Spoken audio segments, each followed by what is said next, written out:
दोस्तों, ये मुहावरा तो आपने सुना ही होगा कि हम जिंदा रहने के लिए खाते हैं, ना कि खाने के लिए जिंदा हैं।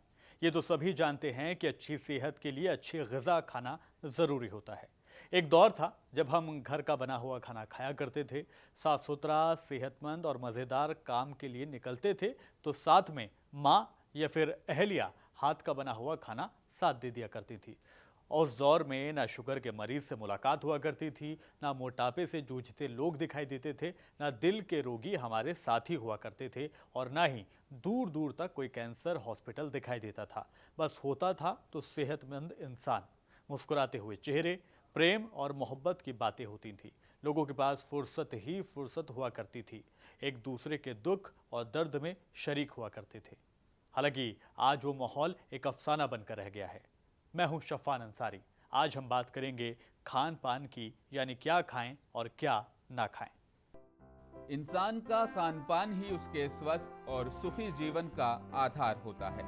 इंसान के खान पान से ही उसके चरित्र और उसकी जीवन शैली को जाहिर करता है। पुराने समय में आयुर्वेदाचार्य या हकीम नब्ज देखकर ही सब बता देते थे।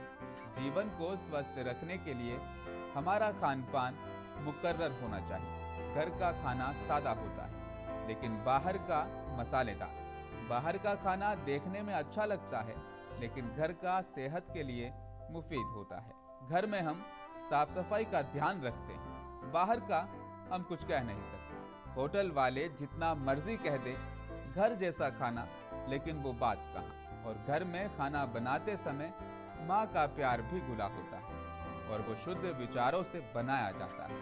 हम तो कभी मजबूरी में चाहे बाहर से खाएं, सफर में भी घर से ले जाने की कोशिश करते हैं। लेकिन आज की इस मशीनी भागती दौड़ती जिंदगी में इतनी फुर्सत कहाँ रही है कि घर का खाना हम खा लें या साथ में ले जाएं।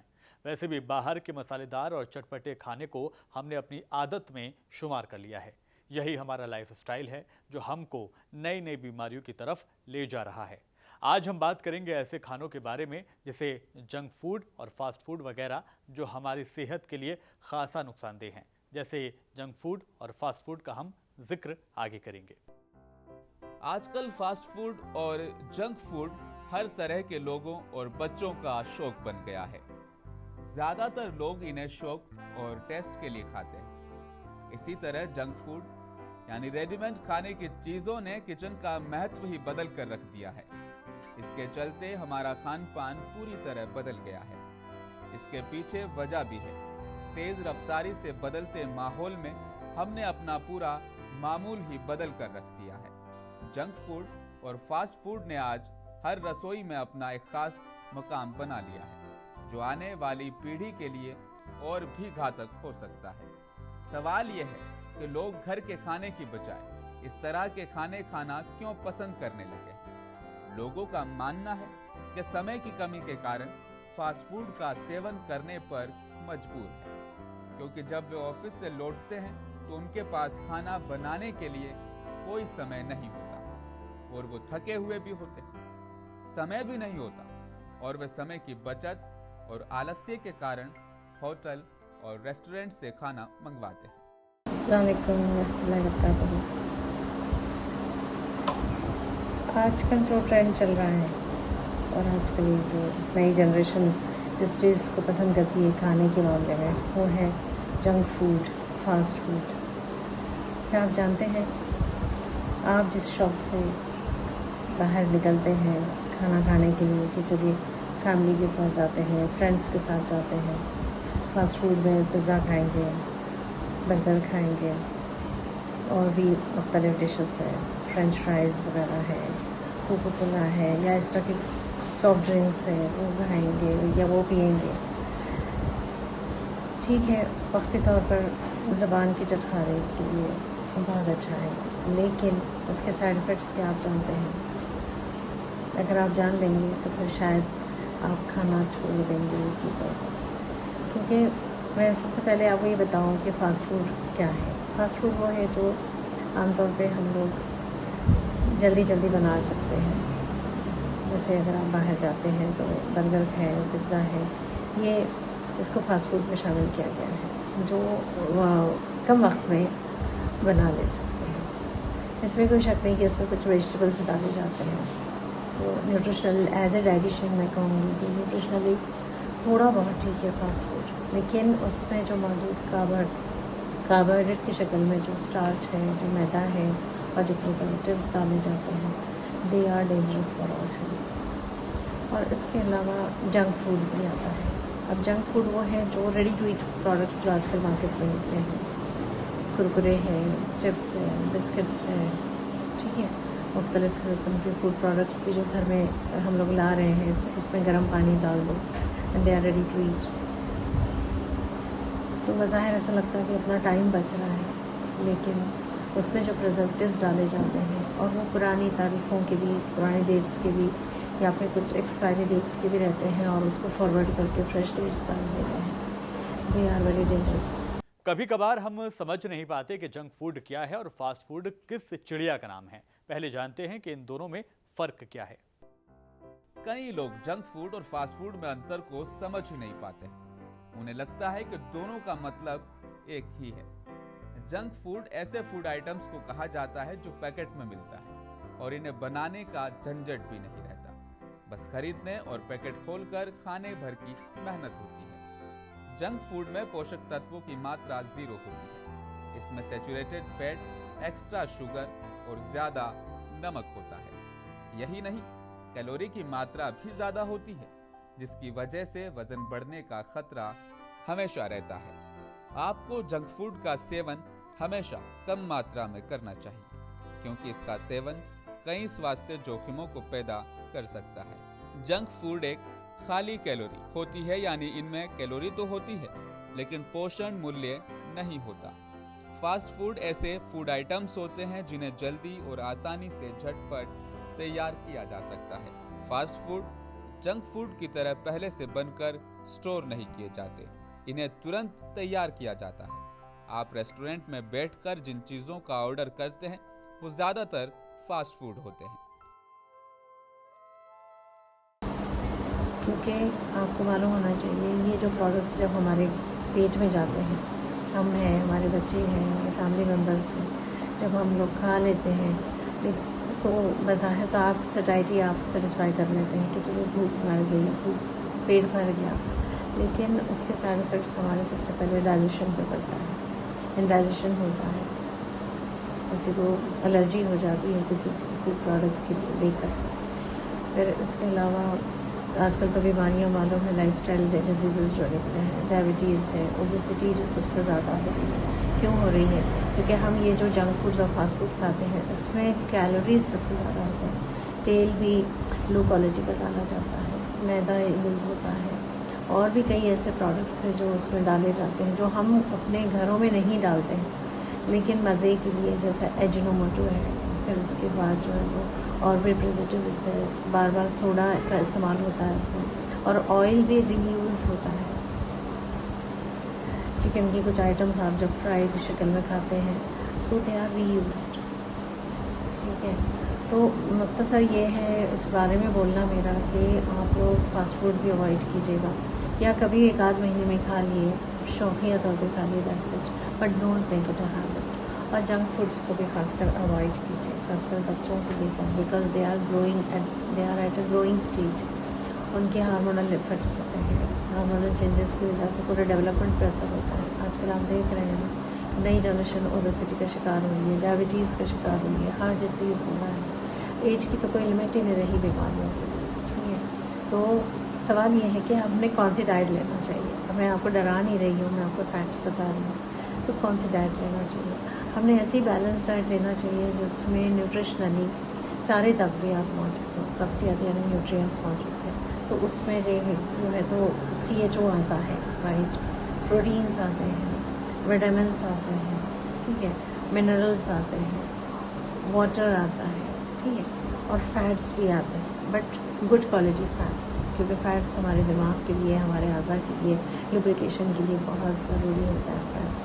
तो फैट्स में कौन से लेंगे आप? ऑलिव ऑयल हो गया, घी भी खा ले सकते हैं हम लोग, बहुत कम क्वांटिटी में 1 या 2 चमचे हम प्योर घी खा सकते हैं, लेकिन डालडा नहीं, दे आर सैचुरेटेड। तो हमें जो है तो अनसैचुरेटेड यानी जिसमें जो है तो मुफा मुफा मौजूद हो, वैसे ही किस्म के जो है तो हमने ऑयल्स यूज़ करना है। दोस्तों, इन दोनों को यानी जंक फूड और फास्ट फूड को सेहत के लिए खतरनाक समझा जाता है। आपने देखा होगा कि इन्हें ज़्यादातर पढ़े लिखे लोगों को ही इस्तेमाल करते हुए हाई फाई सोसाइटी के लोग ज़्यादातर इनका इस्तेमाल करते हैं, जो अपने आप को हाई सोसाइटी वाला कहलवाना पसंद करते हैं। अगर ये फूड्स हानिकारक हैं तो ये फिर लोग इन्हें इस्तेमाल क्यों करते हैं? अब सवाल ये है कि क्या ये नुकसानदेह सच में हैं? जंक फूड के लगातार सेवन से अतिरिक्त चर्बी, कार्बोहाइड्रेट और शुगर का लेवल बढ़ जाता है, जिससे मोटापा और हृदय रोगों का खतरा बढ़ सकता है। हमारे शरीर में मुख्य रूप से विटामिन की कमी हो जाती है, क्योंकि फास्ट फूड में विटामिन बहुत कम पाया जाता है, जबकि हमारे शरीर को protein, vitamin C, vitamin B complex, vitamin D और vitamin E, iron, zinc, potassium, magnesium और अन्य तत्वों की ज़रूरत होती है। अगर आप चॉकलेट, ब्रेड, पकोड़े या चीनी से बनी चीज़ें और कोल्ड ड्रिंक्स का सेवन करते हैं तो आपको डायबिटीज़ होने का खतरा 50% तक बढ़ जाता है, क्योंकि जैसे जैसे आपके शरीर के खून में शुगर की मात्रा बढ़ने लगेगी, इसी तरह डायबिटीज़ के लक्षण भी दिखने लगेंगे। यह भी सुझाव है कि बाजारी खाना खाने से मस्तिष्क यानी हमारा दिमाग उसी तरह प्रभावित होता है जैसे नशे की दवाओं का सेवन करने से इन खानों की लत से फल, सब्जियां, सलाद आदि जैसे सेहतमंद चीज़ों को खाने का मन नहीं करता, जिसके कारण शरीर में पोषण की कमी हो जाती है और इसके लगातार सेवन से शरीर पर गंभीर दुष्परिणाम भी पड़ता है, जो आगे चलकर किसी गंभीर बीमारी का रूप ले लेती है। उदाहरण के लिए सांस संबंधी रोग, मोटापा, डायबिटीज, कैंसर और हृदय संबंधी रोग हो सकते हैं। और फिर सवाल ये है कि कौन सी चीज़ें लेना है। जैसे कार्बोहाइड्रेट्स में अगर ले रहे हैं आप तो होल व्हीट लेना है, बार्ली लेना है, ओट्स ले सकते हैं हम लोग, फिर इसके बाद जवारी ले सकते हैं हम, बाजरी एंड मिलेट्स वो ले सकते हैं हम, ठीक है। लेकिन रिफाइंड प्रोडक्ट्स नहीं लेना है, जैसे मैदा है, रवा भी थोड़ी बहुत एक आध बार यूज़ कर सकते हैं, पोहा आप ले सकते हैं, but don't make it a habit. Basic चीज़ ये है कि हमने होल व्हीट लेना है, यानी आटा लेना है, जो चक्की पिसा आटा है। फिर इसके अलावा चावल भी हम लेते हैं तो ब्राउन राइस ज़्यादा यूज़ करना है, क्योंकि इसमें फाइबर बहुत ज़्यादा मौजूद है। वरना रिफाइंड किस्म के जो चावल आजकल निकले हैं और उसको जो है तो हम लोग या तो निधार के ले सकते हैं या फिर हम लोग रोज़ ड्यूटी में खाते हैं तो क्वांटिटी वाइज है। वो सारी चीज़ें बहुत ज़्यादा बहस तलब है और काफ़ी डिटेल में अगर मैं जाऊँ तो मेरा बाइट काफ़ी लॉन्ग हो जाएगा। मुख्तसर मैं बताना चाहूँगी कि हेल्दी डाइट वो है जिसमें ये सारे न्यूट्रिएंट्स मौजूद हो और ICMR RDA के हिसाब से मौजूद हो। जैसे मिसाल के तौर पर 2000 कैलोरीज या 1500 कैलोरीज के आसपास मौजूद हो एडल्ट के लिए, बच्चों के लिए 1000 किलो कैलोरी मौजूद हो। तो इस तरह ये कैलकुलेशन है वो पूरी कि 300 ग्राम्स अगर हम कैलोरीज लेते हैं सीरियल्स लेते हैं तो इनटू आप 4 कैलोरी यानी 1200 किलो कैलोरी हमको अनाज से कैलोरीज मिल जाएंगे। फिर आप सोचेंगे कि नहीं दूसरी चीज़ें भी लेना है हमको, घी है, वेजिटेबल्स है, फ्रूट्स है, ड्राई फ्रूट्स हैं, ठीक है। ये सारी चीज़ों में मिनरल्स पाए जाते हैं, विटामिन पाए जाते हैं। तो हमने हमारी थाली बोलिए या हमने जो हमारी प्लेट बनाना है, जिसे वो प्लेटर भी कह सकते हैं, तो न्यूट्रिशनल प्लेटर इस तरह बनेगा कि हमको कार्बोहाइड्रेट्स भी लेना है, हमें प्रोटीन भी लेना है, विटामिन के लिए हमको तरकारियाँ और जो है तो वेजिटेबल यानी और फ्रूट्स लेना है, ठीक है। फिर फैट्स में जो है तो चीज़ हम ले सकते हैं, पनीर ले सकते हैं, पनीर प्रोटीन रिच होता है, फैट्स ले सकते हैं अच्छी क्वालिटी के, फ़िश ले सकते हैं, उसमें ओमेगा 3 ओमेगा 6 पाया जाता है, ठीक है। फिर चिकन भी ले सकते हैं, गुड क्वालिटी प्रोटीन पाया जाता है इसमें। रेड मीट हमको अवॉइड करना है बिकॉज रेड मीट से कोलेस्ट्रॉल बढ़ जाता है और कोलेस्ट्रॉल से आपको तो पता है हार्ट डिजीज़ है, ओबेसिटी है और भी कई प्रॉब्लम्स है, स्ट्रोक वगैरह आजकल हो रहे हैं। तो वापस से ये बताना है कि जो भी हम डाइट ले रहे हैं इस हिसाब से लें कि हम हमारे जिस्म को बीमारियों से महफूज रखें, ठीक है। ज़्यादा कैलोरीज लेंगे तो भी हमको बीमारी होती है, बहुत ज़्यादा कम लेंगे तो भी हमको बीमारी होती है। तो हम हैं, हमारी फैमिली है, हमारे बच्चे हैं, हमने ऐसी डाइट देना चाहिए जो है तो स्टैंडर्ड हो, ICMR के तहत जो है तो उसमें सारी चीज़ें मौजूद हों, ठीक है। इंशाल्लाह आगे और पॉइंट्स बताते रहेंगे हम। तो बस अपनी हेल्दी डाइट रखिए, हेल्दी लाइफ रखिए, अपनी फैमिली का और खुद का भी ख्याल रखिए। Thank you so much. दोस्तों, देश का भविष्य युवा पीढ़ी पर निर्भर करता है, इसलिए इनका स्वस्थ और मजबूत होना हमारे लिए जरूरी है। दरअसल 10 से 19 साल तक की उम्र के बच्चों में शारीरिक, मानसिक, मनोसामाजिक और भावनात्मक परिवर्तन होने लगते हैं। इन सब चीज़ों के साथ चाक चौबंद बनाए रखने के लिए उन्हें सही मात्रा में पोषक तत्वों की ज़रूरत होती है। सेहतमंद आहार जिसमें हर तरह के विटामिन हो, मिनरल्स हो, कैल्शियम हो, आयरन हो, तमाम अच्छी मात्रा में होने चाहिए। तभी हम एक स्वस्थ, मजबूत युवा भारत को दे सकते हैं। उम्मीद है कि आप इन बातों का ख्याल आगे ज़रूर रखेंगे। मुझे दीजिए इजाज़त। नमस्कार।